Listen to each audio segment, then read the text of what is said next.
Welcome back. Go ahead and suffocate the like button. Stick around until the end to see our next disturbing story you can't afford to miss. Marathon Mayhem. On a crisp April morning, the city of Boston was alive with excitement and anticipation. The Boston Marathon, a cherished annual event, drew crowds from all corners of the globe, lining the streets with cheers that filled the air like music. Among the spectators was Emily, a young journalist covering the marathon for the first time, her camera ready to capture moments of triumph and human spirit.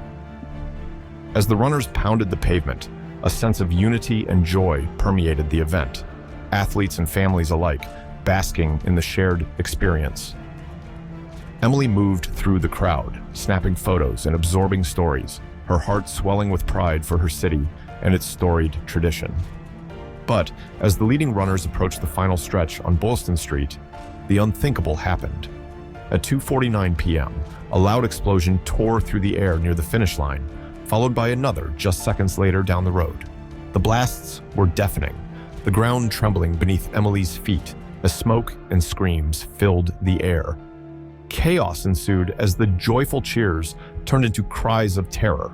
Spectators and runners alike were thrown into a panic, scrambling for safety amid the confusion and fear.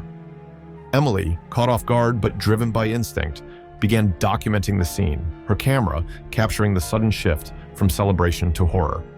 The area around the finish line was a scene of devastation. The explosions had left a trail of destruction, with injured and disoriented people scattered across the street. Emergency services rushed in, their sirens wailing as they navigated through the chaos to reach the wounded.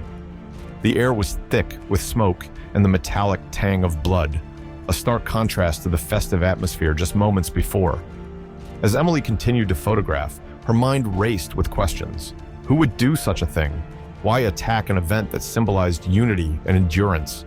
The reality of the situation was overwhelming, the human cost, heartbreaking to witness. Among the first responders was Jack, a young paramedic who worked with relentless focus to tend to the injured. Emily followed him, her lens capturing each grimace and each gesture of comfort he offered. Their eyes met briefly, a silent exchange of resolve and sorrow, before Jack moved on to the next victim. The city that had been a hub of excitement was now a fortress on high alert. Police and SWAT teams flooded the streets, their faces set in grim determination as they secured the area and searched for suspects. The marathon was no longer a race, but a crime scene, the joy of the morning irretrievably lost. But even as the chaos unfolded, stories of heroism and compassion emerged. Strangers helped strangers, offering bandages, water, and shoulders to lean on. Boston's community spirit shone brightly amid the smoke and debris, a beacon of hope in the darkest of times. Emily, amidst the terror, realized that her role as a journalist was not just to document the horror, but to capture the profound acts of kindness that defied it.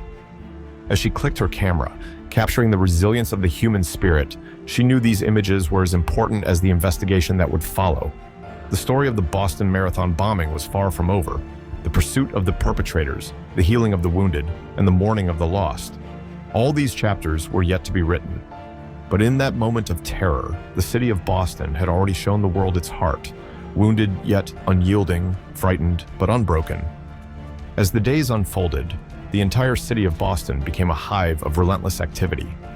The FBI, alongside local police, initiated one of the most intense and comprehensive manhunts in modern history. The streets, typically bustling with the everyday sounds of city life, echoed now with the roar of sirens and the rapid beat of helicopter blades overhead. News vans lined what had become the city's most tragic corridor, their satellite dishes like sentinels watching over the scene. Emily stayed on the front lines, her camera a constant presence as she captured each development. She witnessed the grief-stricken families huddled together in hospitals, the vigils where candles flickered in the cool evening breeze, and the faces of determined law enforcement officers as they pieced together clues. As leads turned into suspects and the identities of the bombers were revealed, a narrative of radicalization and betrayal unfolded, turning the city's sorrow into a palpable anger. The community's unity was tested, debates flaring over security versus privacy, the reach of surveillance, and the nature of justice. 2 days after the bombing, Emily was at a police barrier when gunfire erupted in the distance. It was the beginning of a showdown that would lead to Watertown, where one suspect would be found hiding in a boat parked in a backyard after a violent confrontation that held the city in a lockdown not seen since wartime. The other suspect, injured and desperate, was captured, bringing a collective sigh of relief mixed with a heavy heart for the irreversible losses. Emily documented it all, her lens capturing the weary yet relieved expressions of the law enforcement as they announced, "We got him." Yet, even with the suspects accounted for, the scars left by the bombing deepened rather than healed. Emily felt a personal transformation. The tragedy had altered her perspective on what it meant to be a journalist.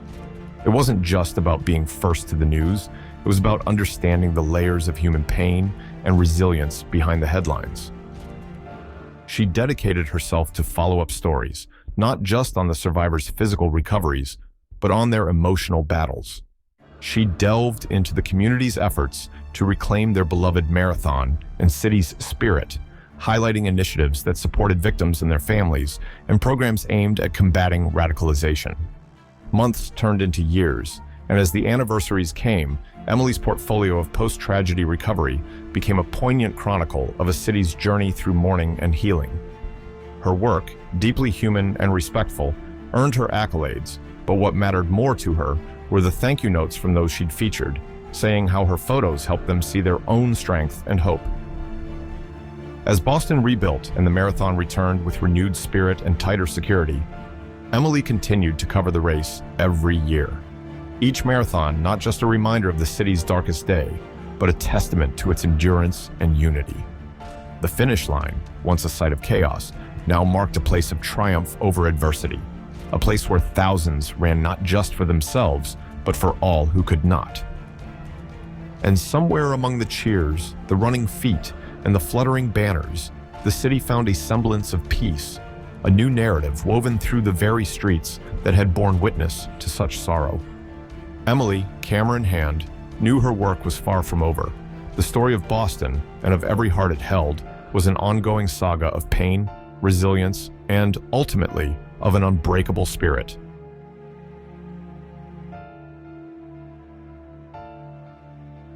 Let us know what you thought of this story in the comments. Thank you for listening.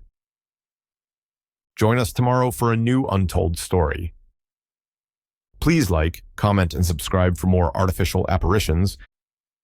And while you're here, go ahead and listen to the next terrifying story on your screen.